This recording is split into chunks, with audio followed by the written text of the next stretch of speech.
Hello guys, night dinner చిక్కుడుకాయ టమాటా, onions, పచ్చిమిర్చి, కరివేపాకు ఫ్రై అయిపోయిన తర్వాత అల్లం వెల్లుల్లి పేస్ట్ వేసి ఇంకప్పుడే చిక్కుడుకాయలు కూడా వేసేసి బాగా కలిపి చూడండి. ఈ విధంగా 5 నిమిషాలు సిమ్లో పెట్టి మగ్గిస్తే చక్కగా మగ్గిపోతాయి. అప్పుడు 2 టమాటోస్ కట్ చేసి సాల్ట్ వేసి ఈ చూపించిన విధంగా చక్కగా మగ్గిచ్చేసుకుందాం.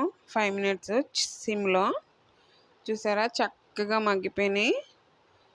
ఇప్పుడు కారం, కొద్దిగా జీలకర్ర పొడి వేసి కలిపేసి ఈ బుల్లి గ్లాసు నీళ్ళు పోస్తే చాలండి, చక్కగా కూర అంతా దగ్గరికి ఎగిరిపోయి చక్కగా ఉడికిపోద్ది. ఈరోజు అన్నీ మా బుజ్జికి ఇష్టమైనవే. చూడండి, నేనైతే ఇంకా స్టార్ట్ చేసేసాను భోంచేయడం. ఎందుకంటే మా బుజ్జి చాలా లేట్గా వస్తాడు. సో నాలాగా మీరు కూడా ట్రై